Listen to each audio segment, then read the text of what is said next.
We finally gotten some new news for Alpha 21 from the first Alpha 21 developer stream, which just finished at 5:30 AM here, and I'm gonna go right into everything they went over and save you 2 hours of watching them ramble. I'll be just covering the brand new news, because a lot of this stream was rehashing old stuff we already knew, and if that old stuff is still new to you, I will link my older video where I covered all of that at the end of this one. First and most interestingly, Rick said that they're hoping to have Alpha 21 out by the middle of May, but that is not a concrete release date, so do take it with a pinch of salt. So let's get into the weeds of some of the changes coming.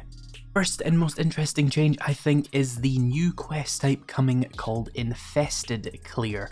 Basically, this is going to let you take on much harder versions of each quest, so for example, an infested tier 1 quest will be much harder than a regular tier 1, and you'll have to kill more zombies. But for your troubles, you'll get bonus loot at the end of the POI, and the rewards will be better. Speaking of which, all quests will now give you 5 reward options by default. I wasn't able to verify what exactly this means for the Daring Adventurer perk though. We also know that a lot of trading reworks are coming as well, including a new trader stage system similar to loot stage and game stage, and will control what items you find in the trader's inventory. Basically, no more day 1 motorcycles for us.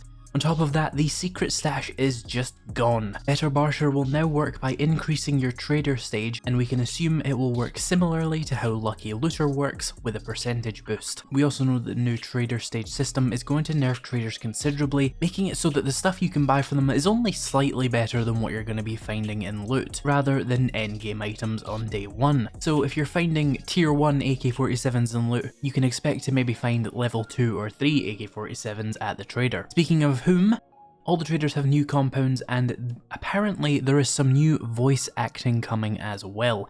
We don't know if that voice work will be added in Alpha 21. On top of all of this, there was a lot of progression info coming in this stream, so let's start with the perks. In Alpha 21, we're definitely losing 1 perk, gaining 4 perks, and 1 perk is getting a significant change. The perk we will be losing is Sexual Tyrannosaurus, which is being integrated with the other perks. So if you take Pummel Pete for example, you will use less stamina with clubs, and if you do the same with Miner 69er, you will use less stamina for tools. Rather than having to go into strength and get Sexual Tyrannosaurus for any melee build, you can now completely ignore strength if you don't want to do a strength build. On top of that, we also know that Flurry of Blows is being renamed to Whirlwind, and it no longer gives you a stamina on kill boost, and now it only works on knives and machetes. The other 4 perks we're getting are spread across the other 4 trees, and it includes Perception's new perk, Quick, and Perceptive, which gives you faster spear attack speed. Strength's new perk is Big and Fast, which will give you faster club and sledgehammer speed, and Fortitude's version will give you faster knuckle swing speeds, and Intellect will do the same for batons. We don't know the name of the Fortitude or Intellect ones at the moment. Additionally, when pressed for details about MasterChef, Joel clarified that it will only increase how quickly you cook, rather than giving recipes, and that they increase the time it takes for food to cook to make the perk more worthwhile. Vehicles are now going to be made of paper, and I don't mean the item. They are going to break very, very easily, and a repair kit will only restore a small amount of health to the vehicle, so be sure to drive safe and stock up on repair kits. You can use the Grease Monkey perk to increase how effective those repair kits will be though. We'll also be seeing a new crafting recipe tracker, similar to the one seen in many mods the Fun Pimps claim they've never played, which will allow you to see how much of a certain item you need to make whatever it is you want to craft. You simply select it and press pin, and it will appear on your HUD when you close your inventory, allowing you to go about collecting the materials without going back and forth into your inventory. You can only pin 1 of these recipes at a time, disappointingly. Staying in that vein of HUD changes though, we're also seeing a change to the item feedback. When you collect an item, now you'll see how much of an item you just picked up, and in brackets alongside it, you'll see how much you already have in your inventory. And the final HUD change we're getting is a POI and biome danger indicator, which will tell you the name of the POI you are in, or the biome you're in if you're not in a POI, with the red skulls indicating the difficulty of the POI and the orange skulls indicating how the biome affects the difficulty of the POI. We don't know if this is toggleable yet though. We get a constant heads-up display of the name of the location we are in, but zombie health bars are a no-no apparently. Now for some crafting changes, we can now choose what level of item we want to craft. So if you have the crafting skill to craft a level 5 stone axe, you can actually choose to craft a level 1, 2, 3, 4 or 5 by clicking on the arrows in the interface. The main advantage to this just being that if you don't have enough materials to make a level 5, you can choose to make a level 4. Water simulation is still terrible, and they wasted about 5 minutes making themselves look stupid trying to prove otherwise. The new fire traps for POIs will slow players down as they walk through them to prevent players just sprinting through them and taking minimal damage. Because if there's one thing I know I would do if I was passing through an open flame, it's slow down and make sure I'm evenly cooked. Doors.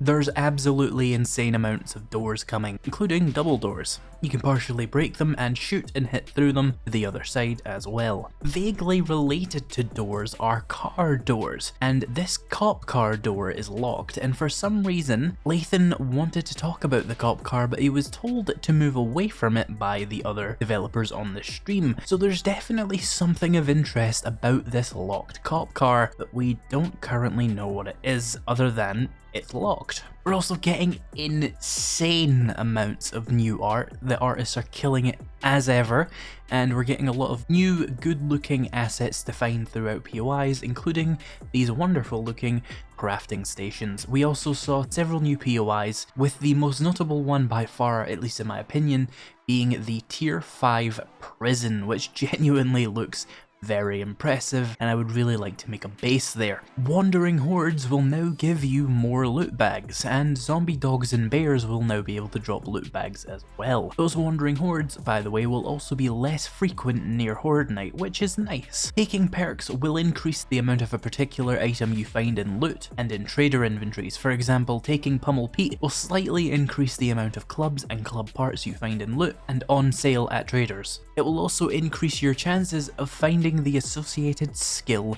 crafting magazines. We also know that tier 6 POIs are a thing that are happening, but we didn't see any examples. Naturally, as you'd expect, there will apparently be a lot of performance improvements in Alpha 21, although admittedly none of them were visible on stream.